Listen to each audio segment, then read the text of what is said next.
My friends, as we begin this time of meditation and spiritual unfoldment, let us come to a place of inner stillness. Not the stillness that is forced by effort, nor the stillness that is achieved by technique, but the quiet that arises naturally when we lay down our struggle to reach God and simply allow ourselves to be present.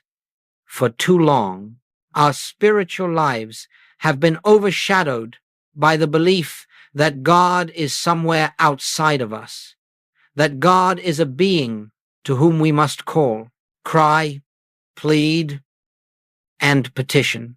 We have been sincere in this approach. We have come with genuine longing, with earnest desire, and yet, in spite of that sincerity, there remains a burden, a sense of separation, a sense of distance between ourselves and the very source we seek. It is this burden, this unconscious belief in separation, that has made prayer seem like labor and spirituality seem like effort.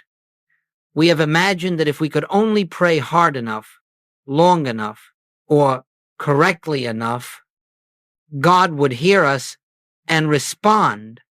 But, you see, the moment we believe that God is someone who must be awakened to our need, we have already stepped outside the kingdom. We have already accepted the central illusion that God is there and we are here, and between the two lies a distance to be crossed. Today, we enter a different kind of prayer, not the prayer that seeks to reach God, but the prayer that recognizes God as the very life of our being, a prayer that does not attempt to draw God nearer, because God has never been distant, a prayer that does not ask for things, because the infinite, being infinite, withholds nothing. Our purpose in this hour is not to improve our outer circumstances, but to dissolve the belief that we live a life apart from God. In this recognition, the burden lifts. In this recognition, we stop striving and we begin to rest. So let us move gently, without haste, into the understanding that spiritual living does not begin with reaching outward, but with awakening inward, here, within ourselves, behind the thoughts, behind the fears, behind the human sense of identity, is the presence that has been our life from the beginning.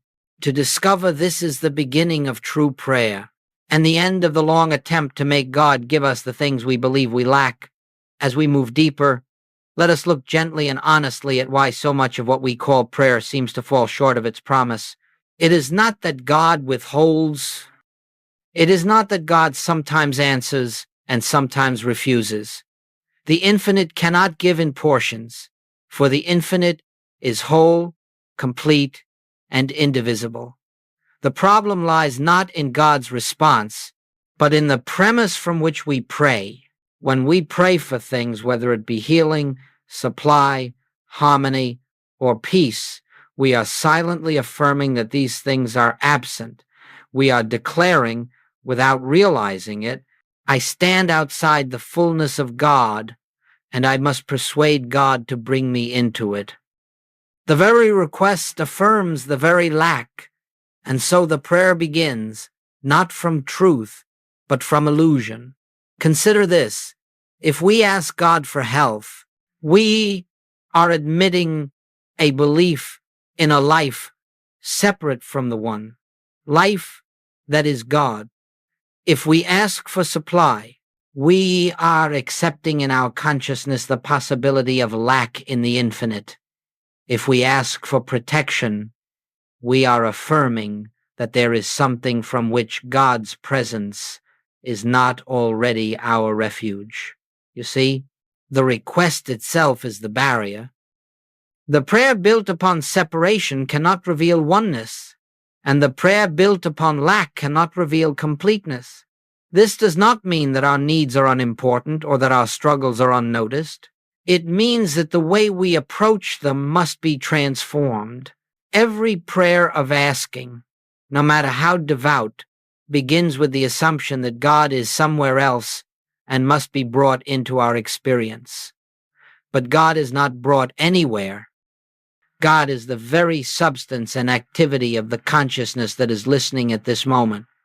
So long as we pray from the sense of a self apart from God, we will find our prayers circling the same concerns, the same fears, the same emergencies, and though temporary relief may appear, the deeper hunger remains unfulfilled. When we pray for things, we are working at the circumference, never touching the center. It is at the center where the sense of separation dissolves that true spiritual healing begins. The failure of petitionary prayer, then, is not a failure of God, nor a failure of faith. It is simply the natural consequence of beginning on the wrong premise.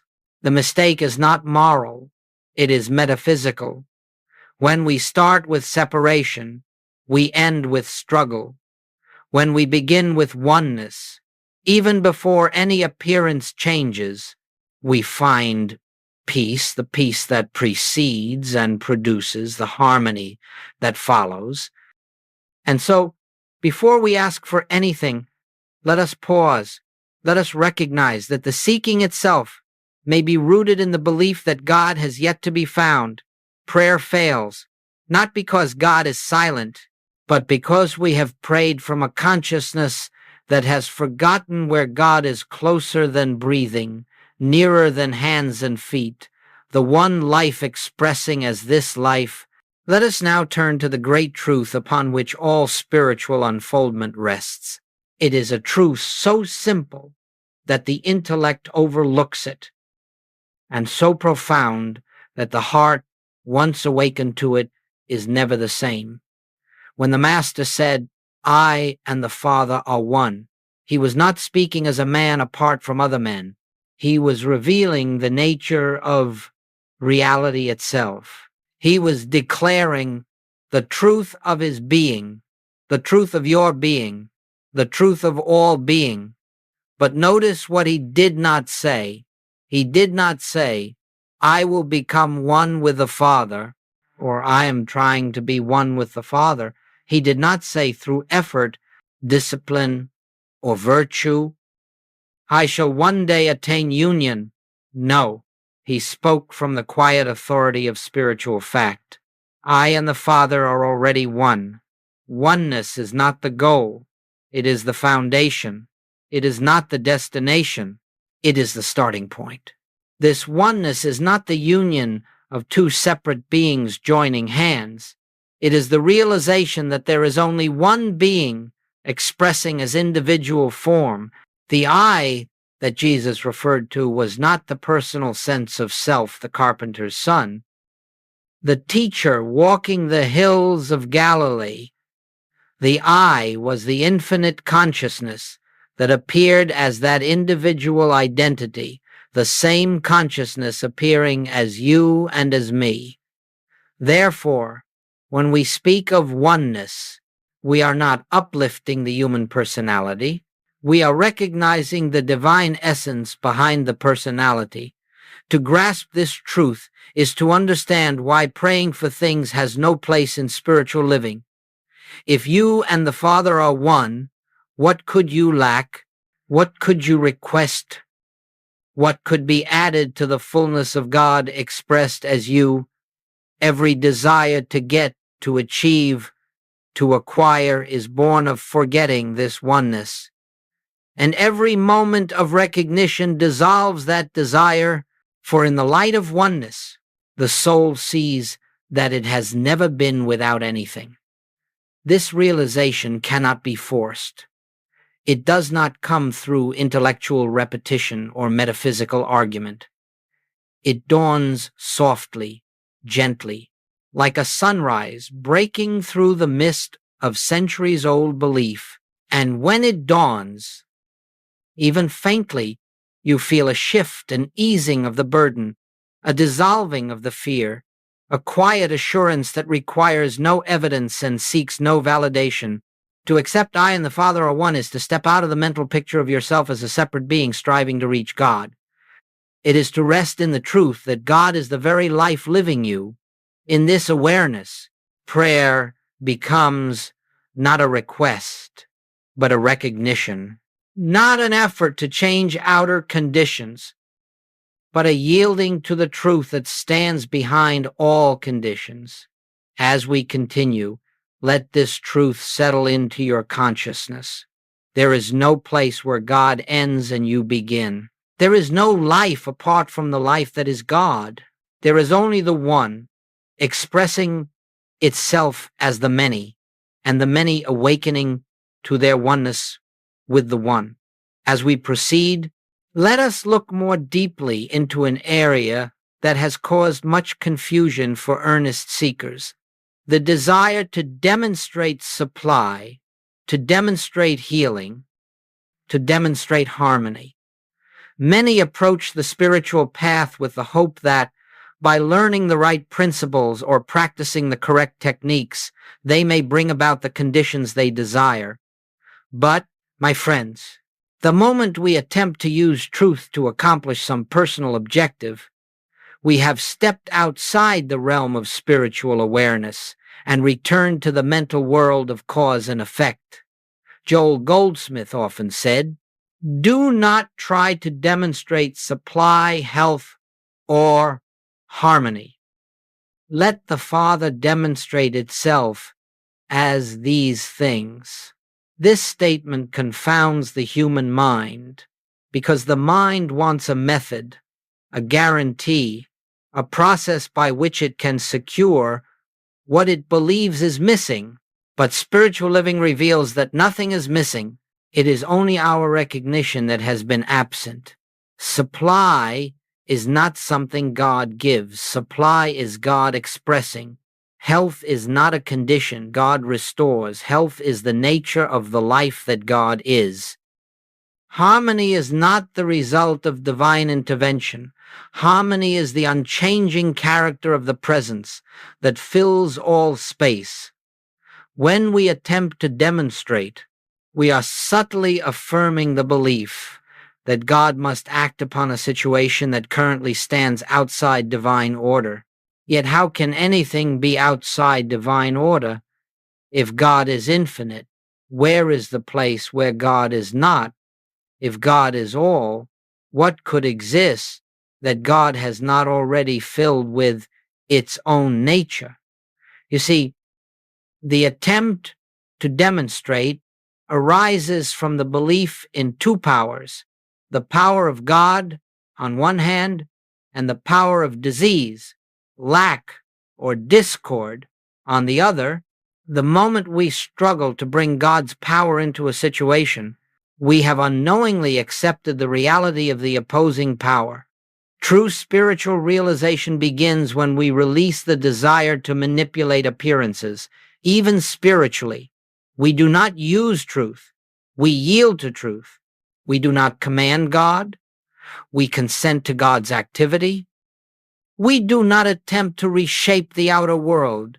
We recognize the invisible perfection already present and allow it to reveal itself. In this surrender, a great freedom dawns. The pressure to fix, to heal, to manifest dissolves. The weight of personal responsibility falls away. We stop attempting to direct life according to the wishes of the human self and start witnessing how the infinite expresses its own nature as our experience. This is why demonstrations fail when sought personally. They begin with the assumption that we, through spiritual understanding, can reshape reality. But spiritual consciousness does not reshape reality. It reveals reality. The kingdom of God is not created through our efforts. It is unveiled through our recognition. Therefore, let us set aside every attempt to force outcomes, even in the name of truth. Let us become still enough to feel the gentle movement of the Father within, expressing itself as the form, the function, and the fulfillment appropriate to each moment when the Father demonstrates itself the result is always harmonious, always sufficient, always complete, and requires no strain of our own. Now let us move into one of the most liberating realizations on the spiritual path, the distinction between living by effort and living by grace. As long as we function from the belief that we are separate individuals, responsible for shaping, sustaining, and correcting our lives, we will find ourselves caught in endless struggle. The personal self, believing itself to be the actor and the achiever, labors constantly to secure good, avoid harm, and maintain control. Yet no matter how sincere the attempt, the burden grows heavier, not lighter, for the human mind can never escape the limitations it believes in. Grace, in contrast, is not something to be attained. It is the natural activity of the infinite when the personal sense of self is out of the way.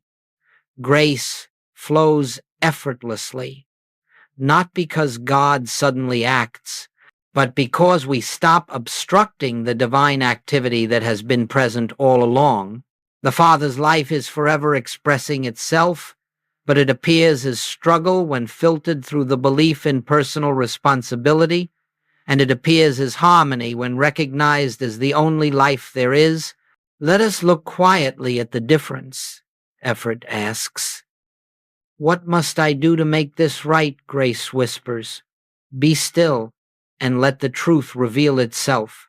Effort analyzes, plans, calculates, and fears the consequences of choosing wrongly. Grace unfolds with an inner assurance that does not depend on reason. Effort prays to bring God into the situation.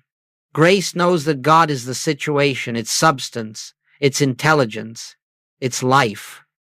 The one who lives by effort attempts to direct the course of events. The one who lives by grace becomes the transparency through which divine wisdom acts of its own accord. This is not passivity. It is not resignation. It is the highest form of activity, because it is the activity of God expressing through the individual consciousness that no longer assumes authorship. The human mind believes that unless it is pushing, nothing is happening. But in truth, it is precisely this pushing that blocks the gentle movement of spirit. When we cease trying to govern life by personal will, the divine will, ever present, ever intelligent, begins to guide, unfold, and accomplish. Consider the areas of your life where you have struggled the most.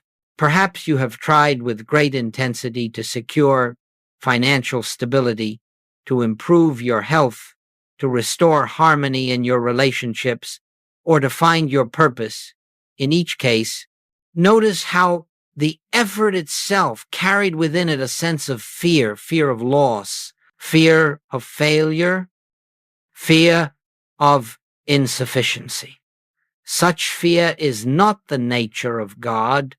It is the echo of the belief that the self must accomplish something through its own strength. But listen quietly within. The infinite does not strain. The infinite does not worry. The infinite does not struggle to bring about its own expression. And because you and the Father are one, the life that is living you is the same effortless, harmonious, self-sustaining life. To live by grace is to trust this. Life to trust that. It knows how to appear as supply, as health, as right action, as fulfillment. As you begin to relax your reliance on personal will, something shifts. There is a softening within. You feel a release, as though a great weight has been taken from your shoulders. You discover that you are no longer driving life forward, but allowing life to unfold. You begin to sense intuitively what to do next, not through fear or pressure, but through an inner prompting that feels natural and true. And as you follow this quiet guidance, you realize that the Father, this infinite presence, is indeed living your life, expressing its own nature as your experience. This is living by grace, and it is the way of all who truly know their oneness with God. Now we come to a point that lies at the very heart of spiritual healing and spiritual unfoldment. If we understand this clearly, many of the frustrations that have accompanied our attempts at prayer and practice will melt away. Every condition we face, whether it appears as sickness, lack, conflict, or fear, does not begin in the outer realm. It begins as a mental image, a concept held in consciousness about who we are and what our life is. The outer appearance is merely the shadow cast by this inner image. Goldsmith often said that we are not healed of sickness, we are healed of the belief in sickness. We are not supplied with money, we are freed of the belief in lack. We are not rescued from discord. We are lifted out of the belief that we live in a universe of opposing forces. The change is never in the outer picture. It is always in the shift of consciousness that dissolves the picture's seeming reality. Let us look gently at this. When a person sees themselves as a frail physical being, vulnerable to disease, subject to chance, the body begins to reflect that mental image. When one sees themselves as a separate self, responsible for producing their own good, the outer world mirrors the burden of that belief, struggle, anxiety, insecurity. When one sees themselves as inadequate, unworthy, or unloved, life will faithfully present situations that seem to confirm that view, not because it is true, but because the mental image acts as the lens through which experience is interpreted. But when we realize, even faintly, I and the Father are one, the mental image of a separate and limited self begins to dissolve. Something loosens within us. The picture of ourselves as weak, fearful, or lacking cannot stand in the presence of the truth that our life is the life of God. It is not the human mind forcing itself to believe something new. It is the dawning recognition of what has always been true, now breaking through the clouds of old conditioning. This is why spiritual effort, affirmations, and mental will cannot bring lasting change. We may attempt to overlay a positive image upon a negative one, but the deeper sense of separation remains untouched. We may tell ourselves that we are prosperous or healthy, yet still feel the fear that these conditions may slip away at any moment. But the moment we release the entire mental picture of a self apart from God, the need for these affirmations disappears. We do not try to improve the false image, we release it altogether in the light of oneness. Dissolving the mental image does not require force, it requires recognition. When a shadow is recognized as a shadow, the fear disappears, not because we fought the darkness, but because we saw through it. In the same way, when the appearance of sickness is seen as the shadow of a belief in separation, we no longer fear the appearance. When lack is recognized as the shadow of believing ourselves to be our own source, we rest in the awareness that God is the only source and is forever expressing. When conflict is seen as the shadow of living from a dualistic mindset, we rise into the consciousness where only one operates. The outer world may still present the old forms for a time, just as a bell continues to ring after it is struck, but the consciousness behind the appearance has already changed. And as consciousness changes, the outer reflection inevitably shifts, not by our effort, but by the natural activity of truth. So let us not waste energy trying to repair the picture Let us turn instead to the light that dissolves the picture. Let us recognize that the true self never needed healing, never lacked supply, never fell out of harmony. It is the mental image that suffered and the mental image that dissolves as we awaken to our oneness with the infinite. This inner shift, quiet, gentle, unnoticed by the world, is the beginning of freedom. Now that we understand the nature of the mental image and its dissolution, let us turn to what may be called the living of truth, the quiet, continuous recognition of our oneness with the infinite throughout the day. Spiritual understanding does not remain in the realm of theory. It must become a living awareness, present in the small moments as well as in the great ones. And this awareness does not come through effort or discipline. It unfolds naturally when we turn gently, again and again, to the truth of our being. In the morning, before thought has gathered its momentum, there is a precious moment of openness.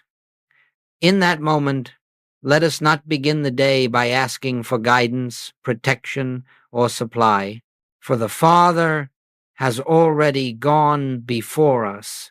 Instead, we rest for a few breaths in the simple recognition that I and the Father are one. This recognition does not require words.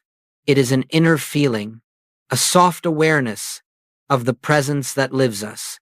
Without trying to shape the day, we acknowledge that the infinite is expressing itself as every activity that will unfold. This subtle shift of consciousness transforms the entire day, not by rearranging circumstances, but by aligning us with the divine rhythm. As the day moves forward, life will present its usual tasks, conversations, decisions, unexpected challenges. In these moments, the human mind wants to take over, to react, to defend, to control. It is precisely here that the practice of recognition becomes the bridge between truth and experience. We pause, even briefly, not to find an answer, but to remember that the answer already exists within the infinite that is our consciousness. We do not seek to solve the problem. We remember that the problem has no reality in God, and therefore no power over the one who abides in oneness. Whether in traffic or in a meeting, while washing dishes or walking through a difficult moment, the invitation is always the same. Turn inward. Feel the presence. Remember who lives your life. This practice of the presence, as Goldsmith called it, is not a technique to improve the outer world. It is the recognition of the inner world, the true world, from which all appearances flow. The more often we rest in this recognition, even for a few seconds at a time, the more our consciousness becomes attuned to the gentle movement of grace. Things that once agitated us begin to lose their power. Situations that once frightened us become opportunities to witness the activity of the infinite in ways we could not have imagined. This recognition also transforms how we engage with others. As we remember our oneness with God, we begin to sense that the same presence lives as every person we meet. The sharp edges of judgment soften. The impulse to take offense diminishes.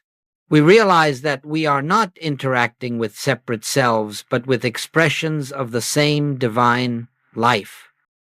This awareness brings harmony not through effort, but through the natural influence of spiritual vision throughout the day. Then we return not by force, not by ritual, but with gentle noticing to the truth of our being. There is no prescribed number of times to practice. There is no requirement to maintain unbroken concentration.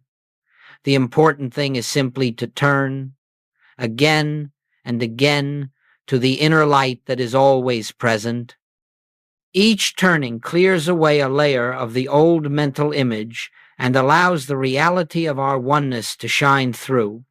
As this recognition becomes the quiet background of our daily living, we find that life begins to unfold with increasing ease and harmony, not because we have prayed for things, but because we have aligned ourselves with the source from which all good naturally flows. As we move further into this truth, we begin to sense that spiritual living is not something we do, but something we permit. Life, when rightly understood, is not the personal endeavor of an isolated self. It is the continuous outpouring of the infinite, expressing its own nature in infinite forms. The human sense of life imagines that it must direct, govern, and control its experience, but the spiritual sense of life recognizes that there is a divine rhythm, an inner movement, already established, already complete, and that our role is simply to allow it to reveal itself. This unfoldment is gentle.